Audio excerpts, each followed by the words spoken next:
முதல்ல நீங்க முன்பாக இரண்டு விஷயத்தை உங்கள்கிட்ட சொல்லிடுறோம். மார்ச் 5ஆம் தேதி நம்முடைய மாண்புமிகு தமிழகத்தினுடைய முதலமைச்சர் ஐயா ஸ்டாலின் அவர்கள் 45 கட்சிகள் அழைச்சிருக்கிறாங்க, அனைத்து அழைச்சிருக்கிறாங்க.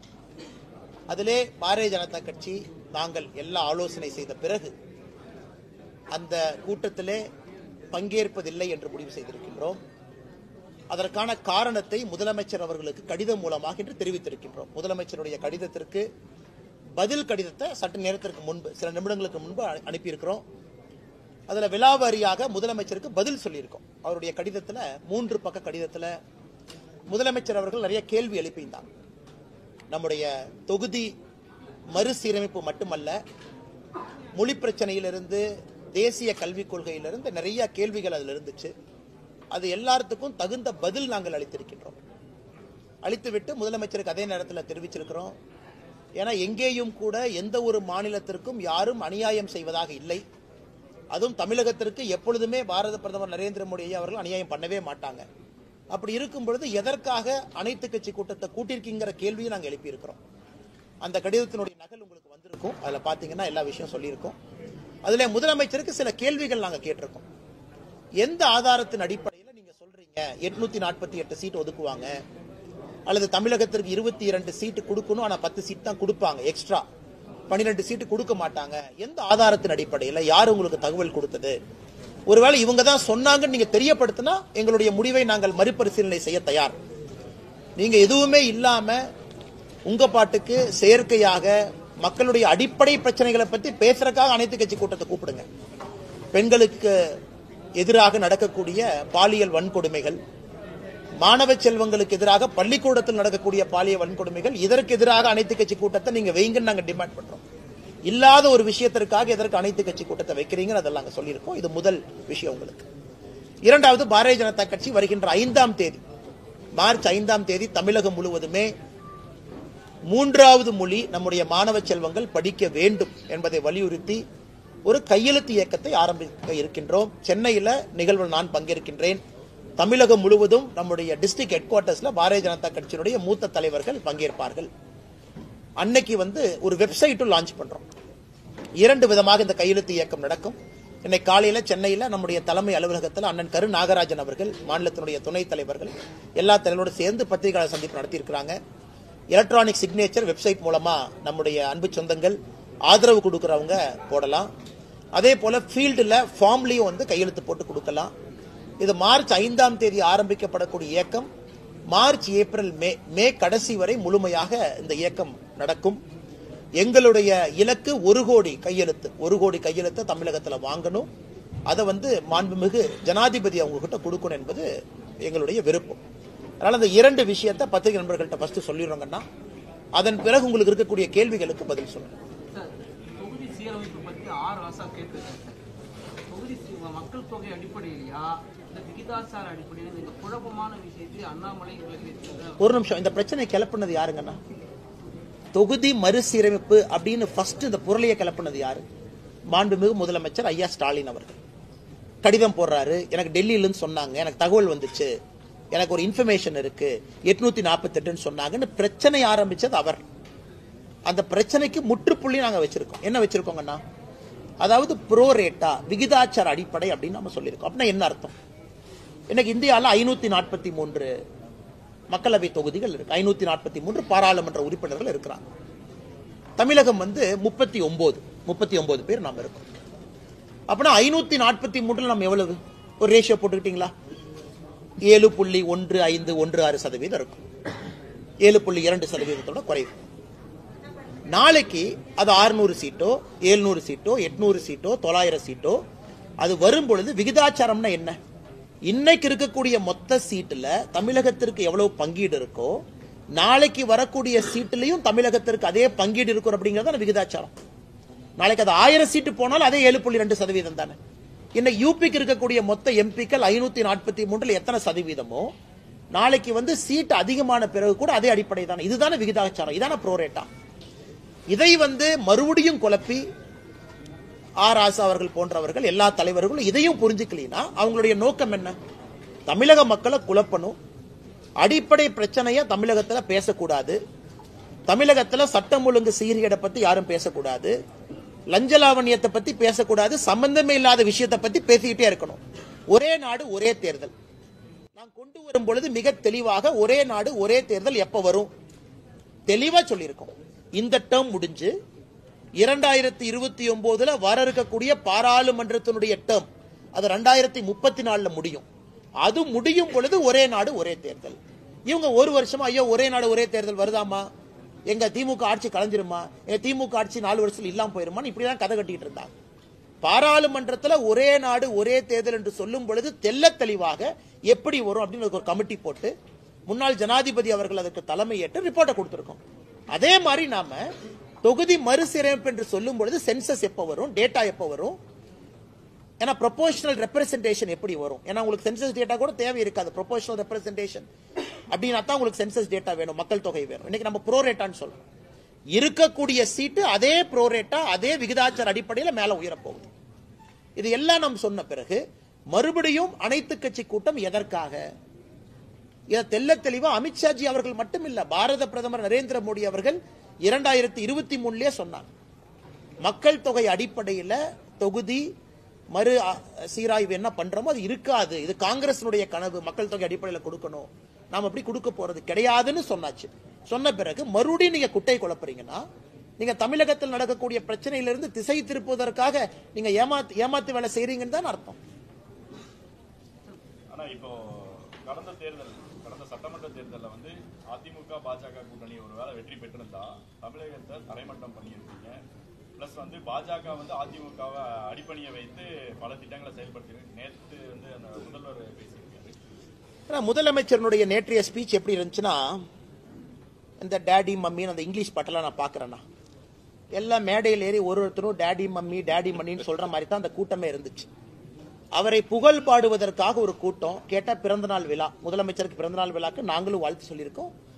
பாரத பிரதமர் ஐயா நரேந்திர மோடி அவர்களும் காலையில வாழ்த்து சொல்லியிருக்காங்க. முதலமைச்சர் நன்றாக நீடூழி வாழ வேண்டும் என்பது எங்களுடைய விருப்பம், நல்லா இருக்கணும் அப்படி.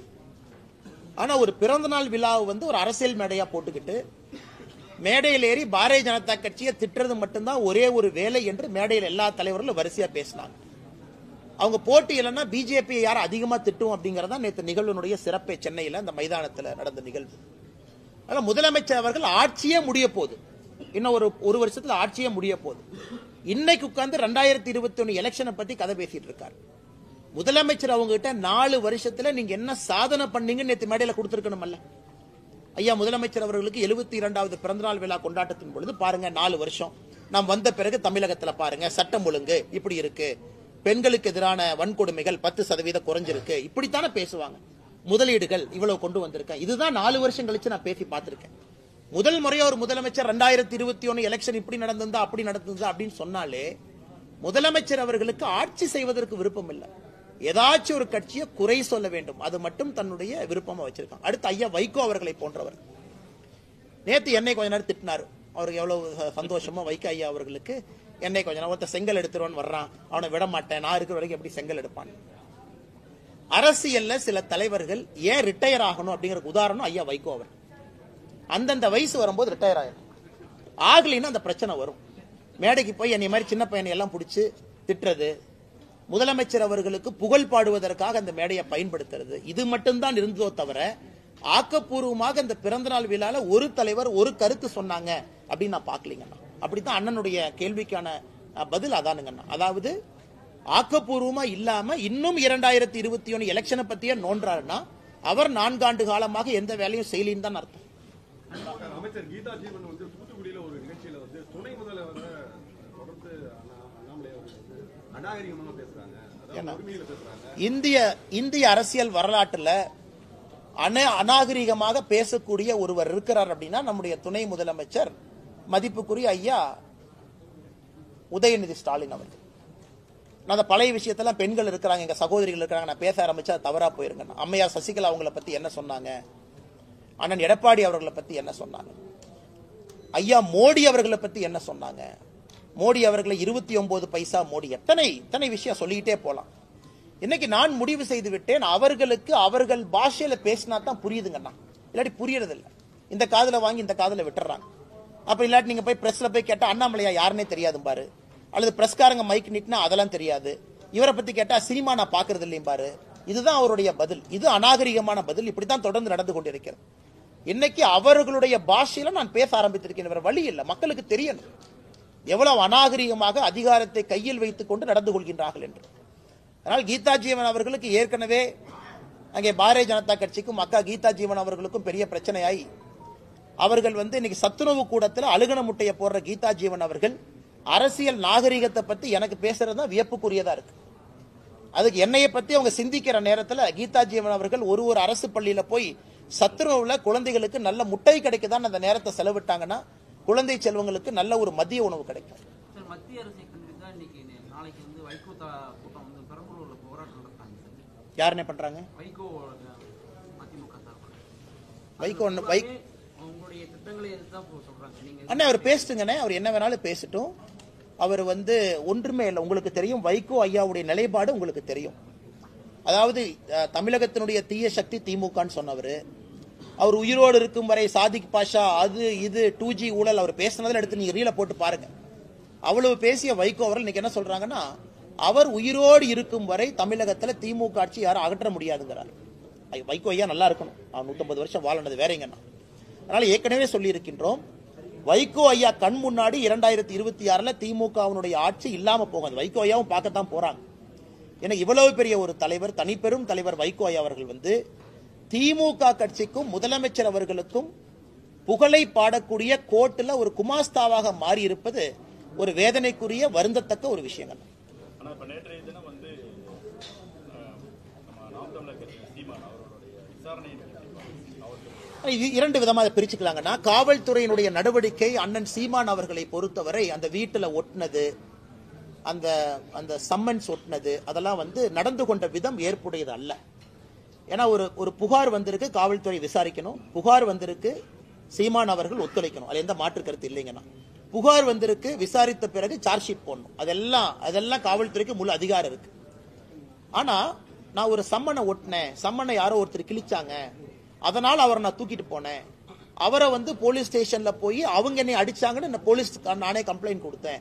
எனக்கு அது ஏதோ ஒரு இடத்துல தமிழகத்தினுடைய காவல்துறை தன்னுடைய அதிகாரத்தை தவறாக பயன்படுத்துகின்றார்களோ என்கின்ற ஐயம் எனக்கு ஏற்பட்டுச்சு. ஏன்னா சம்மனை பொறுத்த வரைக்கும் எக்ஸ்பிளைன் பண்றாங்க. ஏன்னா பல பேர் பல கருத்துக்கள் சொல்றாங்க. சம்மன்கிறது என்ன அப்படின்னா, ஒரு காவல்துறை அதிகாரியோ ஒரு கோர்ட்டோ யாராவது நான் விசாரிக்கணும், அவங்கள்ட்ட ஒரு இன்ஃபர்மேஷன் இருக்கு, நான் கேதர் பண்ணணும் அப்படின்னா சம்மன் பண்ணி வர சொல்லுவாங்க. நீங்கள் நானும் தொடர்ச்சியா அந்த சம்மனுக்கு போகல, முதல் சம்மன் கொடுப்பாங்க போகல, இரண்டாவது சம்மன் கொடுப்பாங்க போகலைன்னா அது கோர்ட் மூலமாக வாரண்டா மாறும், அது பிடி வாரண்டாக மாறும். அப்ப கண்டிப்பா போடணும். இன்னைக்கு சம்மன்ஸ் எப்படி ஆகி போச்சுனாங்கன்னா, எந்த விதத்திலும் அனுப்பலாம், இமெயில் அனுப்பலாம், வாட்ஸ்அப்ல அனுப்பலாம்.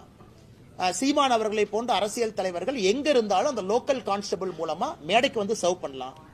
அவர் கிருஷ்ணகிரி தர்மபுரி பக்கத்துல இருக்காருன்னா அங்க போய் சர்வ் பண்ணலாம். சோ வீட்டு வாசல்ல சர்வ் பண்றது எனக்கு புரியலீங்கன்னா, வீட்டுக்குள்ள போய் சீமான் அவர்கள் மனைவி கையில அந்த சம்மனை கொடுக்கலாம். அதான் முறை. வீட்டுக்குள்ள யார் இருக்காங்க அவங்க கையில சம்மனை கொடுத்து கையெழுத்து வாங்கி போட்டோ எடுத்துட்டு போவாங்க. நான் சம்மன் கொடுத்துட்டேன், நான் சம்மன் கொடுத்த பிறகு தப்பிச்சுட்டு போறாங்க அப்படின்னா அது வாரண்டா மாறும். இதுல எனக்கு ஆச்சரியம் என்னன்னா, கேட்ல ஒட்டுறது. கேட்ல யார்ட்ட ஒட்டுவாங்க, ப்ரொக்ளைம்டு அஃபெண்டர் மேலதான் கேட்ல ஒட்டுவாங்க. அதாவது தேடப்படக்கூடிய குற்றவாளி கேட்ல ஒட்டுவாங்க, நான் பார்த்திருக்கேன்.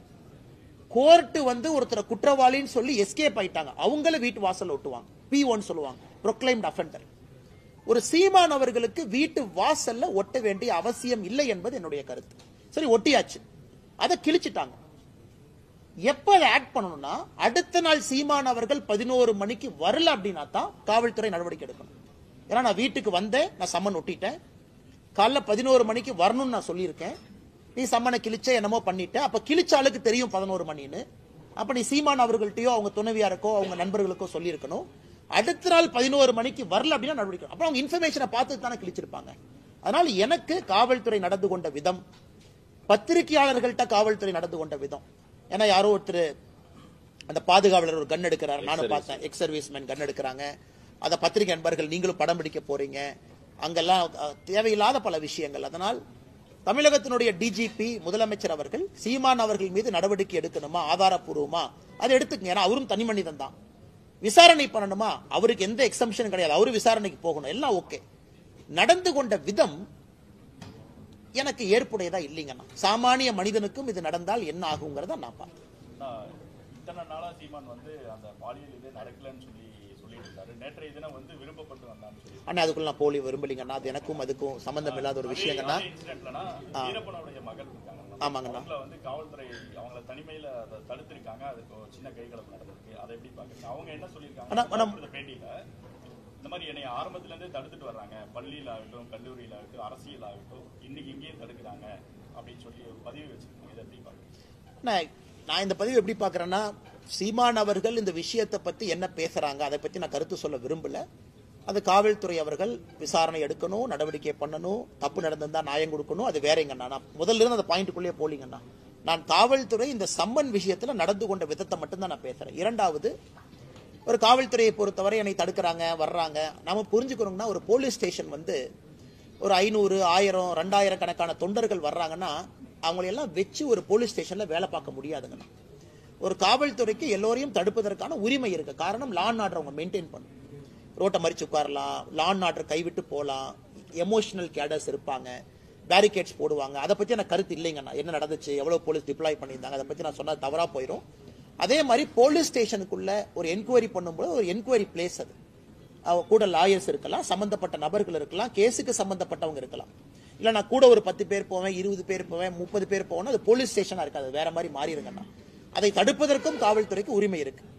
ஆனா இந்த கேஸை பொறுத்த வரைக்கும் காவல்துறை ஆரம்பத்திலிருந்து கடைசி வரை நேர்மையாக நடந்துக்கிறாங்க அப்படிங்கறத நம்ம பார்க்க முடியும். அதை பொறுத்து அந்த கேஸே நேர்மையா நடக்குதான்னு சொல்ல முடியும். அதனால் காவல்துறை நேர்மையாக ஒளிவு மறைவு இல்லாம டிரான்ஸ்பரண்டா நடந்தாங்கன்னா நாளைக்கு எல்லோருக்கும் காவல்துறையின் மீது நம்பிக்கை வரும். ஆனா இப்ப வந்து நிதியமைச்சர் தங்கம் தென்னரசு நேற்று பேட்டியில சொல்லியிருக்காரு, மத்திய அரசு வந்து மாநிலங்களுக்கான நிதி ஒதுக்கீடை மேலும் குறைக்கிறதுக்கு நீங்க பிளான் பண்றாங்க அப்படிங்கிற மாதிரி சொல்லியிருக்காரு. தங்கம் தென்னரசு ஐயா டெல்லி போகும்போது அதை பத்தி எதுவுமே பேச மாட்டாருங்கண்ணா. ஜிஎஸ்டி கவுன்சில் அதை பத்தி எதுவுமே பேச மாட்டாரு. நம்முடைய நிதியமைச்சர் அம்மா நிர்மலா சீதாராமன் அவங்களை சந்திக்கும் போது எதுவுமே பேச மாட்டாரு. ஆனா சென்னைக்குள்ள வந்து பத்திரிகையாளரை சந்திச்சு அதை பேசுவார். அப்படி குறைக்கிறதுக்கு முயற்சி எடுக்கிறோம்னா எதுல குறைக்கிறதுக்கு முயற்சி எடுக்கிறோங்கன்னா, இன்று நம்முடைய கடிதம் முதலமைச்சர் எழுதிய கடிதத்தில் குறிப்பிட்டிருக்கோம். ஐயா 10 ஆண்டு காலம் யூபிஏ காலகட்டத்தில், 10 ஆண்டு காலம் என்டிஏ காலகட்டத்தில் தமிழகத்திற்கு கொடுக்க வேண்டிய நிதி 5 மடங்கு அதிகமா வந்திருக்கு. டெவல்யூஷன் கிராண்ட் ஹெட்ல மட்டும் 5 டைம்ஸ் மோர் கொடுத்திருக்கோம். அப்படி இருக்கும் பொழுது எந்த ஆதாரத்தின் அடிப்படையில் தமிழகத்திற்கு நிதி கம்மியா வருதுன்னு சொல்றீங்கிற நம்ம கோடிட்டு காட்டியிருக்கோங்கண்ணா எல்லாமே. அதனால தங்கம் தென்னரசு ஐயா அவர்கள் இல்ல குறைச்சிருக்காங்கன்னா எந்த ஹெட்ல குறைக்கிறோம், ஏன் குறைக்கிறோம் அப்படிங்கிற விவரத்தை சொல்லட்டும், நாங்க பதில் சொல்றோம். மக்காச்சோளத்துக்கு 1% செஸ் வரி அதிகப்பட்டிருக்காங்க சார். அதுவே வியாபாரிகள் வந்து மக்காச்சோளத்தை கொள்முதல் பண்ற விவசாயிகள்கிட்ட அந்த வரியை சேர்த்து வாங்குறாங்க சார். அது சம்பந்தமாகவும் அந்த மக்காச்சோளத்தை பொறுத்த வரைக்கும் ஒரு அடிப்படை பிரச்சனை என்ன அப்படின்னாங்கன்னா, இன்னைக்கு இந்தியாவில வந்து ஒரு பகுதியில மக்காச்சோளம் நிறைய விளையுது, மத்திய பிரதேஷ். ஒரு பகுதியில மக்காச்சோளம் நமக்கு வேணும், நம்ம பகுதியில விளையுது, மத்திய பிரதேஷ் கொஞ்சம் அதிகமா விளையுது. மக்காச்சோளம்ங்கிறது நம்ம குறிப்பா நம்முடைய கால்நடைகளுக்கு அதிகமா நம்ம பயன்படுத்துறோம். ஆடு, கோழி, தீவனங்கள் எல்லாமே மக்காச்சோளம் பேஸா வச்சு. இன்னைக்கு பிரச்சனை என்னன்னாங்கன்னா, சவுத் அமெரிக்கால இருந்து வரக்கூடிய மக்காச்சோளத்தினுடைய விலை இந்தியாவிலிருந்து வரக்கூடிய மக்காச்சோளத்தினுடைய விலையை விட குறைவா இருக்கு. சவுத் அமெரிக்கால இருந்து நீங்க மக்காச்சோளத்தை வாங்குறீங்கன்னா கப்பல் மூலமா, அது போர்ட்டுக்கு வரும்போது அதே மக்காச்சோளத்தை நீங்க எம்பியில இருந்து தமிழ்நாட்டுக்கு கொண்டு வந்தீங்கன்னா சவுத் அமெரிக்கால இருந்து வர மக்காச்சோளம் இதை விட குறைவா இருக்கு. ஸோ நிறைய நம்முடைய நண்பர்கள் நாமக்கல்ல சார்ந்தவங்க, கோழி பண்ணை வச்சிருக்கிறவங்க, தீவனம் வச்சிருக்கிறவங்க எல்லாம் என்ன சொல்றாங்கன்னா, எங்களுக்கு வட அமெரிக்காவிலிருந்து வரக்கூடிய மக்காச்சோளத்தை அனுமதி கொடுங்க அப்படின்னு. ஸோ நாம் ஒரு வரி போட்டிருக்கோம். ஏன்னா வந்து ஒரு மற்ற நாட்டினுடைய மக்காச்சோளம் மொத்தமா நம்ம நாட்டை வந்து ஃபிளட் பண்ணும் பொழுது நம்ம விவசாயிகளுக்கு பிரச்சனை வரும். ஏன்னா அவங்க டம்ப் பண்றாங்க. ஒரு வட அமெரிக்காவுடைய மக்காச்சோளம் பாத்தீங்கன்னா நாட்டுக்குள்ள டம்ப் பண்றாங்க. ஸோ அதனால இந்த மார்க்கெட் மெக்கானிக்ஸ்ல தொடர்ந்து நம்ம அந்த வரி வச்சு தான் பேலன்ஸ் பண்றோம். அதே நேரத்தில் இவர்களுக்கான முட்டுவலியும் அதிகமாக கூடாது, குறிப்பா வந்து தீவனங்களுக்கான முட்டுவலியும். ஸோ நம்மை பொறுத்தவரை யாருக்கும் பாதிப்பு ஏற்படக்கூடாது. அதே நேரத்தில் உள் ஊர்ல இருக்கக்கூடிய மக்காச்சோளம் விளைவிக்கிறவங்களுக்கு, ஏன்னா பிரச்சனை என்னங்கன்னா அவ்வளவு கோழிகள், முட்டைகள், கறிக்கோழிகள் பண்ணைகள் வந்து தமிழகத்தில் அதிகமா இருக்கு. நாமக்கல்ல இருந்து நீங்க பாத்தீங்கன்னா சங்ககிரி இந்த பகுதி எல்லாமே நிறைய இருக்கு. அதனால தொடர்ந்து வரக்கூடிய பிரச்சனைங்கன்னா அவங்க சொல்லும் போதெல்லாம் அப்பப்ப நாங்க பேலன்ஸ் பண்ணி கொடுப்போம். இன்னைக்கு அது மறுபடியும் அவர்களுக்கு பிரச்சனையா இருக்கு அப்படின்னா அதற்கு என்ன உதவி தேவையோ நாங்க செஞ்சு கொடுக்கணும். மாநில அரசு கரெக்டுங்கண்ணா. ஏன்னா மாநில அரசுக்கும் இதே பிரச்சனை இருக்குங்கண்ணா. நான் எனக்கு ரெண்டு வச்சு நான் நேரடியாக குறை சொல்ல விரும்பல. அதனால ஏன்னா நம்ம மத்திய அரசு சார்பா நாமளும் உள்ள டியூட்டி போட்டிருக்கோம் உள்ள வரும் பொழுது. அதனால நான் நேரடியாக குறை சொல்ல விரும்பலீங்கன்னா, எங்க இதனால முயற்சி எடுத்து மாநில அரசு குறைக்க முடியும் என்று இருந்தால் கண்டிப்பா நாங்க ரெக்வெஸ்ட் பண்றோம். மத்திய அரசினுடைய நோக்கம் வட அமெரிக்காவுடைய மக்காச்சோளம் மார்க்கெட்டை ஃபிளட் பண்ணக்கூடாதுங்கிறது நம்முடைய நோக்கம். அதுல ஏற்கனவே போன ஆண்டு ஹெல்ப் பண்ணோம். இந்த ஆண்டும் தேவைன்னா மத்திய அரசு கவனத்துக்கு எடுத்துட்டு போய் உதவி பண்றோம். ஆனா திருமாவளவன் அதே மீட்டிங்ல என்ன சொல்லியிருக்காருன்னா, மாநில சுயாட்சிக்கு, மொழிக்கு, அரசியலமைப்புக்கு எதுக்குமே பாதுகாப்பு இல்லைன்னு சொல்லி பதிவு பண்ணிருக்காரு. திருமாவளவன் ஸ்கூலுக்கு மட்டும் பாதுகாப்பு இருக்கு. நாங்க வந்து திருமாவளவன் ஸ்கூல் நடத்துறாரு, சிபிஎஸ்சி நடத்துறாருன்னு நைட்டோட நைட்டாங்கன்னா ஆள மாத்துறாரு. இந்த ஸ்டேஷன்ல ரவுடிகள் ஆள மாத்துற மாதிரி நைட்டோட நைட்டா கரஸ்பாண்டா இருந்த அவரை ட்ரஸ்ட்ல ஒருத்தரை போட்டு அவங்ககிட்ட கரஸ்பாண்டன்ட் கொடுத்துட்டு, நான் அப்படியே ரோட்ல நடந்து போயிட்டு இருந்தேன், என் கையை பிடிச்சி அவங்களே இழுத்துட்டு போய் இந்த ஸ்கூல்ல கரஸ்பாண்டன்டாருன்னு சொன்னாங்க, அதனால நான் கரஸ்பாண்டன்டா இருக்கேன். எத்தனை நாளைக்கு இந்த கம்பி கட்டுற கதையை, திருமாவளவன் சொல்லக்கூடிய கம்பி கட்டுற கதையை எத்தனை நாளைக்கு தமிழக மக்கள் கேட்டுக்கிட்டே இருப்பாங்கன்னா? இவர் வந்து மொழிக் கொள்கைக்கு ஆதரவு அப்படின்னு சொன்னாங்கன்னா எதுக்கு இவரு சிபிஎஸ்இ ஸ்கூல் நடத்துறாரு? அப்புறம் அடுத்தது சொல்றாரு, சிபிஎஸ்இ ஸ்கூலே ஆரம்பிக்கல, சும்மா தான் என் பேரை போட்டாங்க. பத்திரிகை நண்பர்கள் காட்டுறீங்கன்னு போட்டோ பாருங்கன்னு, நீங்களே போய் ரிப்பன்லாம் கட் பண்ணி குழந்தைங்களா இருக்காங்க. இல்லப்பா அது 10 குழந்தைங்க தான் இருந்தாங்க, ஃபுல்லா ஸ்கூல் ஆரம்பிக்கல. இந்த மாதிரி தொடர்ந்து பொய்யை மட்டும் பேசக்கூடிய திருமாவளவன் அண்ணனுக்கு என்ன பதில் நான் சொல்றதுங்கண்ணா? எனக்கு திருமாவளவன் அண்ணன் அவர்கள் நன்றாக புரிந்து கொள்ள வேண்டும். இன்னைக்கு அவர் ஒரே ஒரு மனசாட்சிப்படி ஒரு பதில் சொல்லட்டுங்கண்ணா. தமிழகத்துல கடந்த 10 ஆண்டு காலமாக தாய்மொழி தமிழ் மொழிக்கு உலக அளவுல மோடி அவர்கள் அங்கீகாரம் தேடி கொடுக்கலையா அப்படிங்கிற பதில் அவர் சொல்லட்டும். அவர் சொல்லட்டும்.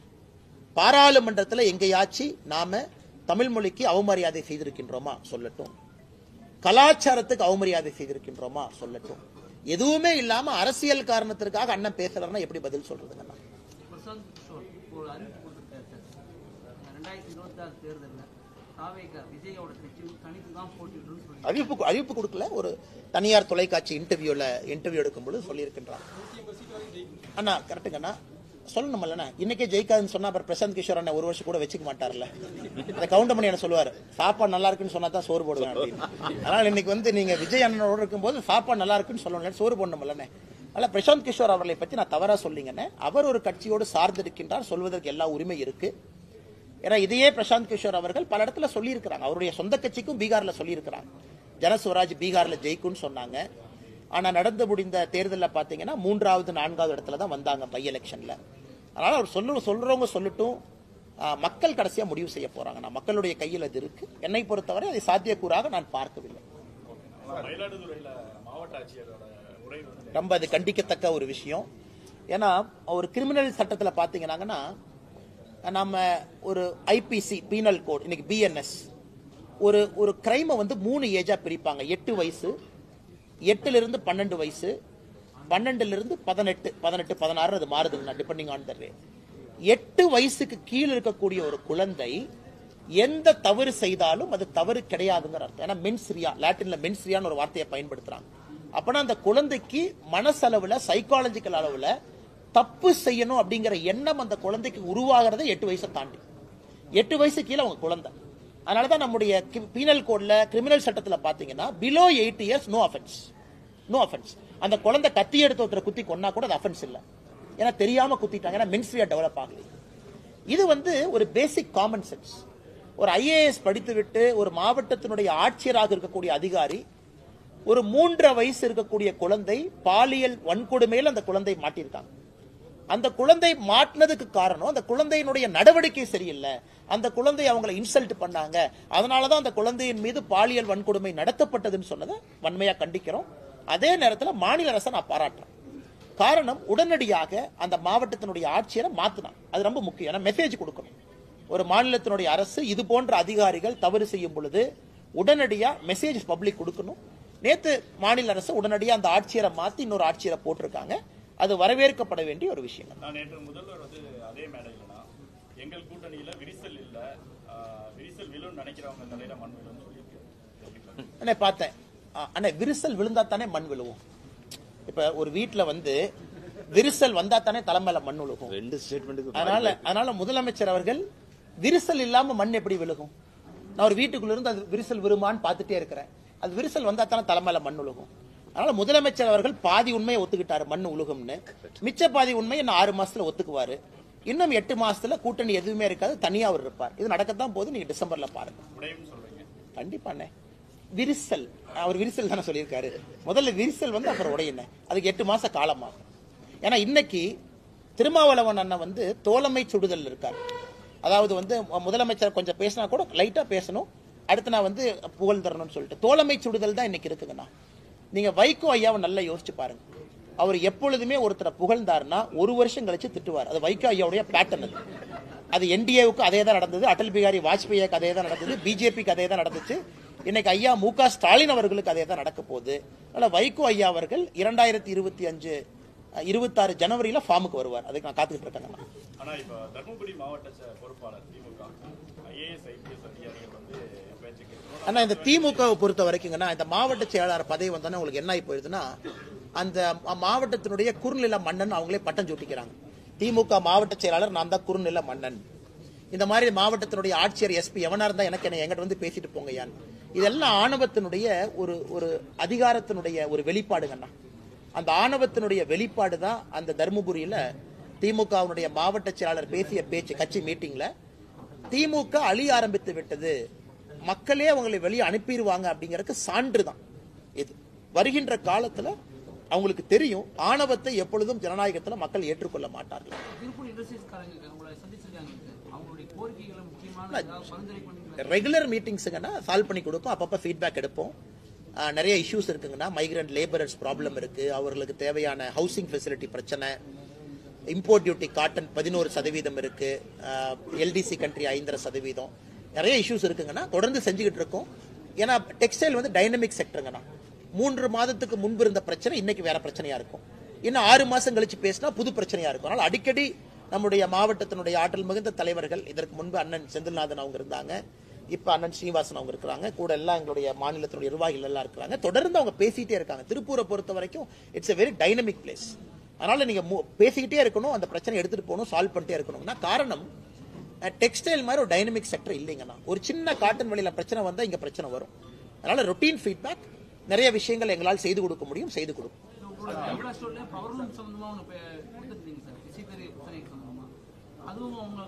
ஆமாங்கண்ணா, அதுவும் இன்னைக்கு பேசணும், என்னென்ன முயற்சி எடுத்திருக்கோம் நம்ம சொன்னோம். பாரத் டெக்ஸ் ஃபேர்ல நம்ம பிரதமர் மோடி ஐயா சொல்லியிருக்காங்க அடுத்து என்ன பண்ண போறோம், என்ன செய்ய போறோம்னு. குறிப்பா உங்களுக்கு அந்த டஃப்ட் ஸ்கீம் திரும்ப வரணும், அதெல்லாம் பேசிருக்கோங்கன்னா 100% செஞ்சு கொடுப்போம். தமிழ்நாட்டுடைய கலை கலாச்சாரத்தை இந்த திமுக அழிக்க பார்க்குது அப்படின்னு சொல்லிட்டு இந்த பகுதி, அதாவது ஆதிச்சநல்லூர் கீழடி போல வந்து இங்கேயும் அகழ்வாராய்ச்சி பண்ணணும் அப்படின்னு சொல்லிட்டு காவுத்தம்பாளையம் கிராமத்தில் கிட்டத்தட்ட 600 நாட்களாக தொடர்ந்து போராட்டத்தில் அந்த பகுதி மக்கள். ஆனா நாங்க எங்க ஆதரவு கொடுத்தோங்கன்னா எங்க ஆதரவு கொடுத்திருக்கோம். ஆதரவு கொடுத்தது மட்டும் இல்லாம நம்முடைய மத்திய அரசுக்கு எழுதியிருக்கோம். மத்திய அரசு பதில் என்ன போட்டிருக்காங்கன்னா இதை வந்து மாநில அரசு முன்னெடுக்கணும், மாநில அரசு முன்னெடுத்த பிறகு நாங்கள் வருகின்றோம் சொல்லியிருக்காங்க. இது ரொம்ப ஆச்சரியம் என்னன்னா அந்த கிராமத்து மக்கள் வந்து கிட்டத்தட்ட 700 நாளாங்க அன்னைக்கு 600 நாட்களை தாண்டி தொடர்ந்து இருக்காங்க.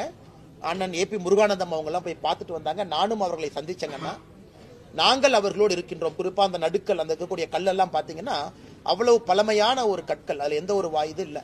அதனால தமிழகத்தினுடைய கலாச்சாரத்தை பாதுகாக்கிறேன் அது இதுன்னு சொல்லக்கூடிய முதலமைச்சர் அவர்கள் ஏன் இதுவரைக்கும் இங்க கவனம் கொடுக்கல அப்படிங்கிற ஆச்சரியம் எனக்கு இருக்கு. அதனால நிச்சயமாக கவனம் கொடுக்கணும்.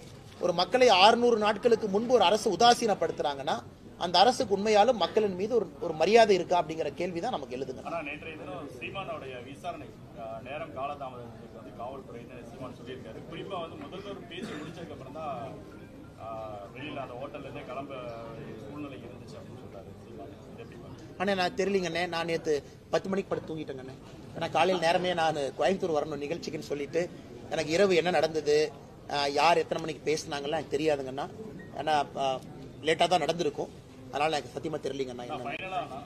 திருப்பூர் மாநகராட்சி மேயர் அவர் உங்களை பத்தி ஒரு பிரஸ் மீட்ல பேசுறப்ப என்ன சொல்லிட்டாரு, இந்த மாதிரி கொங்கு மண்டலத்தை சேர்ந்தவர், அவர் வந்து இப்படி ஒரு அரைவேக்கார் அப்படின்ற ஒரு வார்த்தையை பயன்படுத்தி அது மாதிரி பேசுறாருன்னு சொல்லிக்கிறாங்க. அதை பத்தி கோவம் வரத்தானே செய்யும். ஏன்னா அவங்களுடைய நெஞ்சில சுமக்கிற தலைவரை பத்தி நம்ம தப்பா பேசுறோம் அப்படிங்கிற கோவம் வரத்தாங்கன்னு செய்யும். அதான் இவங்களே என்னன்னா அடிமைகள், அவங்கெல்லாம் அடிமைகள். இவங்கெல்லாம் எப்படிப்பட்ட அடிமைகள்னா எந்த வித ஒரு தலைவனுக்கு ஒரு தகுதி இருக்கணுங்கண்ணா. there should be a basic character. மண்ணிலிருந்து வந்திருக்கணும், மண் சார்ந்து வந்திருக்கணும், மக்களுக்கு ஏதாச்சும் பண்ணிருக்கணும். அவர்களை எல்லாம் தலைவர்களா ஏத்துக்கிட்டு சுத்துற கட்சி இந்த திமுக. உதயநிதி ஸ்டாலின், இன்பநிதி அவர்கள். உங்க திருப்பூர் மேயர்லாம் போய் இன்பநிதி ஸ்டாலினுக்கு சேவை பண்ணுங்கன்னா போய் சேவை பண்ணுவார், அந்த மாதிரி ஆட்கள். அதனால இவங்க சொல்ற கருத்துக்கெல்லாம் பதில் சொல்லி என்னுடைய தரத்தை நான் தாழ்த்திக்க விரும்பலீங்கன்னா நான் உதயநிதி ஸ்டாலின் அவர்கள் ஒரு தலைவராகவே மதிக்கல. ஆனஸ்டா சொல்லணும்னா அதை விட எத்தனையோ பஞ்சாயத்து தலைவர்களை நான் பெருசா மதிக்கிறேன். ஏன்னா அவங்க எல்லாம் மண்ணிலிருந்து வேலை செஞ்சு வர்றாங்க. இவங்க எல்லாம் சும்மா ஸ்டாலின், கருணாநிதி அப்படிங்கிற ஒரு சர்நேமை வச்சுக்கிட்டு ஆட்சியில சுத்திக்கிட்டு இருக்கிறாங்க. அவர்களுக்கு இவர்கள் வரிந்து கட்டி கொண்டிருக்கின்றார்கள். அதனால இந்த மேயர் சொல்றதுனால நாங்க என்ன தாழ்ந்து போயிருவோமா?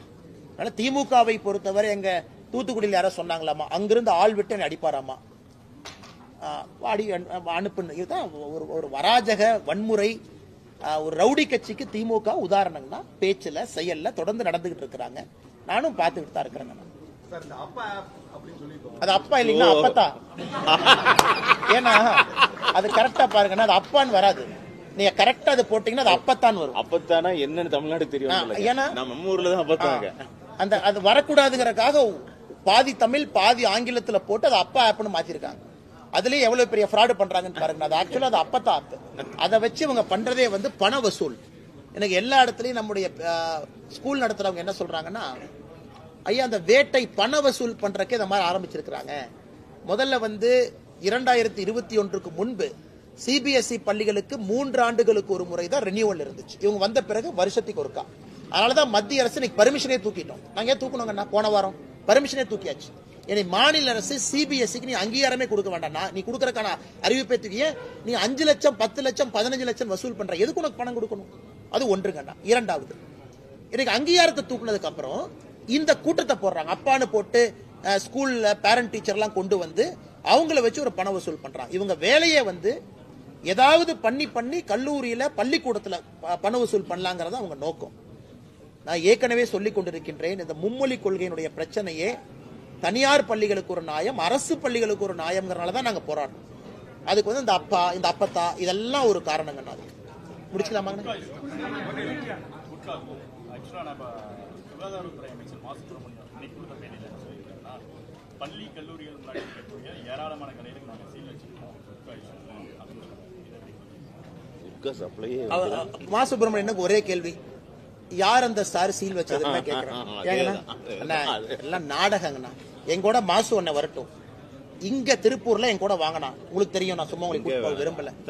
எத்தனை பள்ளிக்கூடத்து பக்கத்துல எத்தனை குட்கா, எத்தனை சிந்தட்டிக் ட்ரக்கு, எத்தனை கஞ்சா, எத்தனை அபின் வாங்கி கொடுக்குறேன் கூட வர சொல்லுங்கண்ணா. அப்படி சீல் வச்சாருன்னா ஐயா சொல்லிட்டு யார் அந்த சார் சீல் வச்சது, எந்தெந்த பள்ளியில போய் அந்த சார் யாருன்னு சொல்லிட்டு. எங்கேயும் சீலெல்லாம் வைக்கலன்னா சும்மா கதை விட்டுட்டு இருக்காங்க. இவர்கள் வந்த பிறகு பள்ளிக்கூடம் எல்லாம் இன்னைக்கு கஞ்சா காடுகளாக மாற ஆரம்பிச்சிருக்கு. பிளே கிரவுண்ட்ல நான் பார்த்தேன், தனியார் பள்ளி ஒன்று மெசேஜ் போட்டிருக்காங்க கோயம்புத்தூர்ல, உங்களுக்கு பாத்தீங்களான்னு தெரியல.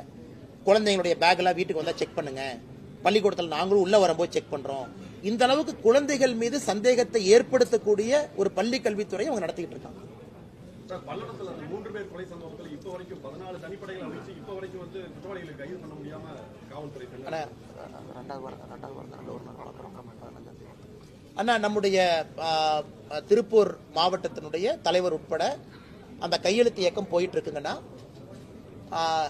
15ஆம் தேதிக்கு மேல ஆளுநரை அவங்க சந்திக்க இருக்கிறாங்க. சப்மிட் பண்ண கையெழுத்தெல்லாம் கொடுத்து சிபிஐ என்கொயரி கேட்க போறோம். சமீபத்தில் பார்த்த நம்முடைய இன்னொரு சமுதாயத்தை சார்ந்த ஒருத்தரை கொண்டு வந்து ஸ்டேஷன்ல வச்சு டார்ச்சர் பண்ணி அவங்கள வெளியே வந்து ஒரு பெரிய போராட்டம் பண்ணிட்டு இருந்தாங்க.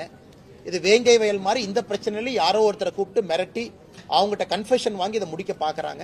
அதனால் எங்களை பொறுத்தவரை சிபிஐ விசாரணை மட்டும்தான் தீர்வுன்னு நினைக்கிறோங்கன்னா. முதலமைச்சருக்கு நாங்கள் எழுதின கடிதம் அங்கே இருக்குங்கன்னா அது உங்களுக்கு கொடுத்துட்றோம். ஏன் நாங்கள் அனைத்து கட்சி கூட்டத்துக்கு வரமாட்டோம் அப்படின்னு சொல்லி ஒரு 6-7 பக்கத்துக்கு கடிதம் எழுதியிருக்கோம். அதில் எல்லாம் நாங்கள் குறிப்பிட்டிருக்கோம். முதலமைச்சர் சொன்ன விஷயத்துக்கு எல்லா பாயிண்ட்டுக்கும் பதில் சொல்லியிருக்கோம். அதையும் பத்திரிகை நண்பர்கள்ட்ட ஒரு காப்பி கொடுத்துட்றாங்கன்னா உங்களுக்கு சாஃப்ட் காப்பி இருக்கும், நீங்க பயன்படுத்திக்கலாம். நன்றிங்கண்ணா.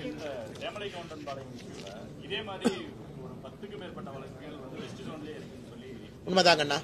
குறிப்பா வெஸ்ட் ஜோன்ல எனக்கு தெரிஞ்சு நான் ஒரு ஸ்பாட்டுக்கு போனாங்கன்னா, நாமக்கல் பக்கத்துல இதே மாதிரி ஒரு இடத்துல 2 பேர் வீட்டில் அடிச்சு கொண்டாங்க. அப்புறம் தோட்டத்துல நள்ளிரவுல 1, 2, 3 பேர் கொலைகள் நிறைய இருக்கு. எனக்கு தெரிஞ்சு 10 வழக்குகள் என்பதே குறைவு. அதனாலதான் நாங்க ஸ்ட்ராங்கா அதுக்கு போராட்டம் பண்ணது, ஸ்பாட்டுக்கு போனது. ஏன்னா இது காப்பி கேட்ட மாதிரி நடக்குது. 3 மாதத்துக்கு ஒரு முறை வெஸ்ட் ஜோன்ல குறிப்பா தோட்டத்து வீட்டுல இரவுல தனியா இருக்கிறவங்களை பார்த்து ஒரு கேங் டார்கெட் பண்ணிருக்காங்க. தொடர்ந்து இது நடக்குது. அதனால் நீங்கள் சொல்வது உண்மைதான். இதை காவல்துறை கம்பீரமா எடுத்து இதற்கான தீர்வு கொடுக்கணுங்க.